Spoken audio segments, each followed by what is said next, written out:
Okay, time to do some rough sketches for the moon in the castle. Let's go! I have my drawings of the moon and the castle down here in the left corner so you can see them. I don't plan to draw the flowers and all of that stuff quite yet. I might do that towards the very, very end. This was just conceptual, but I am using them as reference. And of course, right above that, you can see a picture of an actual castle that I found on Pinterest somewhere. I wish I could credit the photographer, but I have no idea who took that picture. I might have got it from Unsplash, actually, Unsplash is a great place to get reference photos because most everything there, or what's the other one, Pexels? Everything on those two apps, I think there's websites that go with them. They are like the artists, the photographers that take these pictures grant permission for them to be used in any way that you would like to use them. So that's really fun. I can link to those websites in the description, so I'll do that. So you've seen me draw a lot of parallel lines. I'm thinking in terms of rectangles and triangles, a lot of sturdy shapes. Triangles give it a tiny, tiny bit of danger, which is more like playfulness, I feel, in this context. And I know you've heard me say this a million times, but if whatever you're drawing does not look like what I'm drawing, that is okay. What I'm drawing doesn't even look like what I already drew, most of the time, or like ever.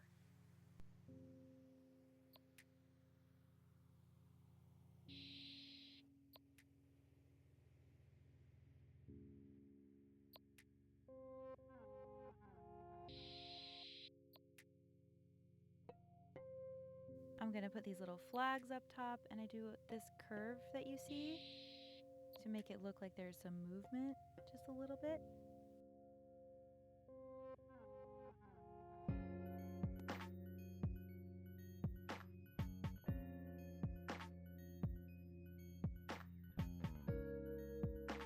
As I was drawing these windows on, I was thinking about how later in the process I do end up painting over this.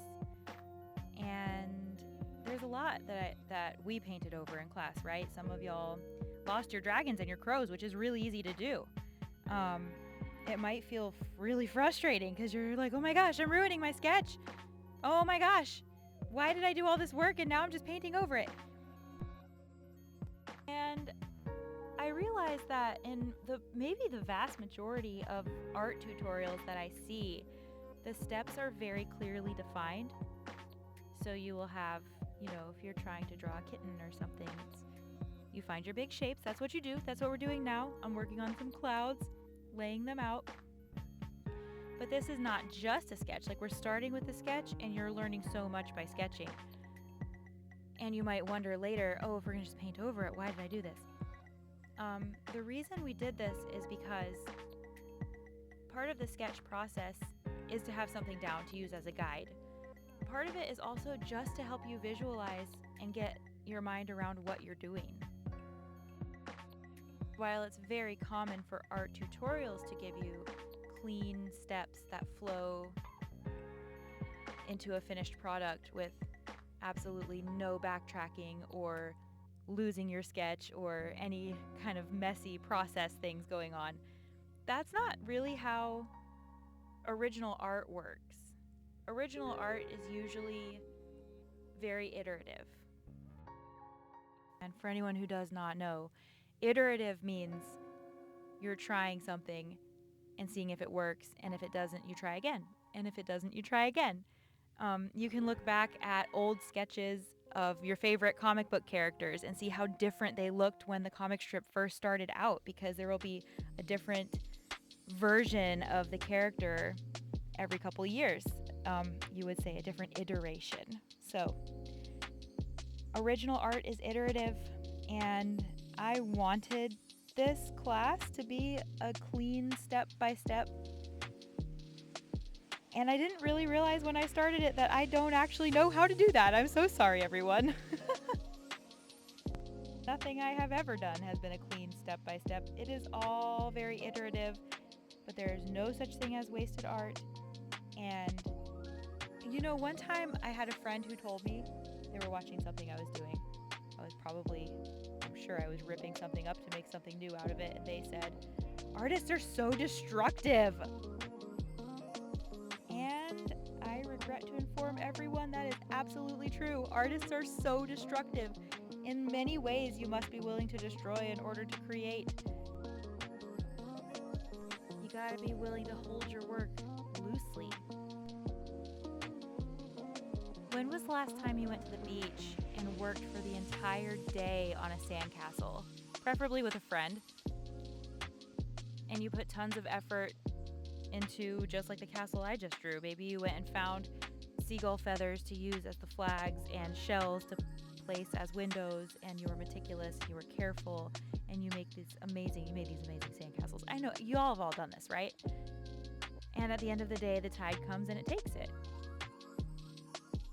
But you would never consider sandcastle building time wasted time, right? Because you spent the whole time immersed in the process and making creative choices. Maybe if you had a friend there with you, you spent time collaborating, or if you were working alone, then you might have gotten into a place where you were just very deep in thought while you worked with your hands. Now, personally, I love it when I finish a project and it's art that I get to keep and it's not going away and the ocean tide is not going to come wash it away, of course. Art that is much more permanent is a blast, and it feels so good. It feels so good to have made something. But that doesn't mean that art that was temporary wasn't part of the art that you ended up making that was permanent. Because everything you make, everything you draw, sculpt, paint, sew, every song you write, every poem, all of it builds out your style and your understanding of the way material works and the way words sound when you put them together. It's all connected. It all makes you more creative, even if it doesn't feel that way as you're working through. And I'm coming to a point here, but let me say something about how frustrating art can be, and how if you feel frustrated, you should be so glad that you are frustrated. I know that nobody wants to hear that. I am so sorry. It's just like when my kids come to me and tell me that I'm bored, and I say, "That is amazing. I'm so glad you're bored right now. Boredom is where the magic happens." And then they roll their eyes at me because they don't want to hear it, but they're going to keep hearing it because it's true. But just like boredom, frustration is a very, very good sign, because frustration means that you are in a challenge area of your growth curve. And on the other side of frustration is more skill and growth. So it means you're in the right spot. You're being challenged, and that's really good. So just keep going. There is growth on the other side of it, I promise. You just have to keep on being frustrated, keep on going. And then after you overcome something that made you feel really frustrated, you can just hang out in that skill level for a little bit and relax in it and get comfy in it. And then, pick up another thing that makes you feel really frustrated. These moths and they're all moths, I guess. Also, there's another reference photo up there now, obviously. And these moths might be very, very frustrating to draw because there's a lot of perspective going on here. I want you to draw, if you haven't already, I want you to draw a moth that you are happy with. It does not have to look like mine. Just draw a moth, and it's going to be great.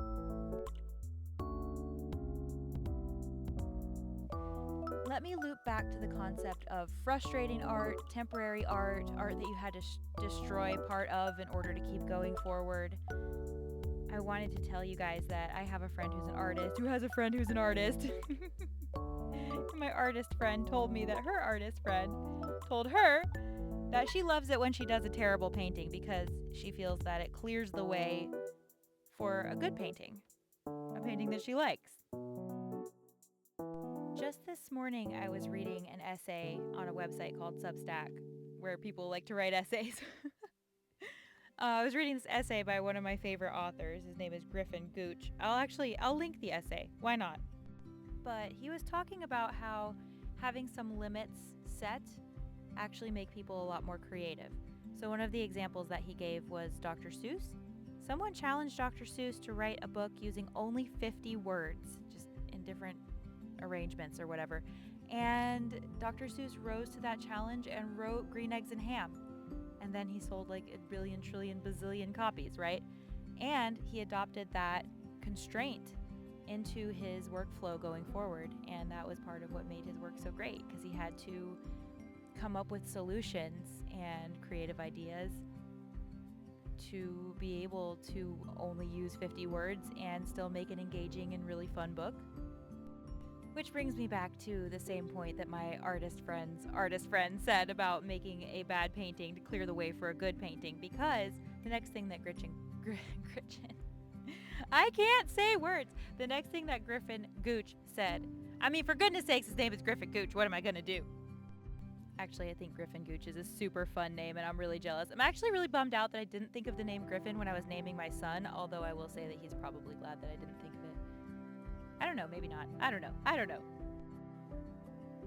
But my point is, Griffin Gooch in this essay named two very, very famous musicians who both have a practice of writing a bad song, starting out writing their songwriting sessions with intentionally writing a bad song, so that then they have something to compare the good song that they're aiming for to be like, I don't want it to be like that, let me try to make it different. And that gives them a different kind of constraint. And I think it's so funny, because there's something inherent in many artists that has to do with embracing just temporary, frustrating work that might not be the way you wanted it to look. It doesn't live up to your taste or the cool vision that you had in your head, and you got to start somewhere, and sometimes you got to start there in that really frustrating place, and you make the thing that you don't like and that doesn't measure up to the vision that you had, and that's okay, because when you keep going, eventually you get there, but you got to wade through the first part of it to get to the other part.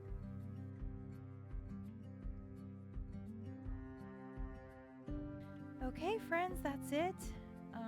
We are done for this one, and I'll see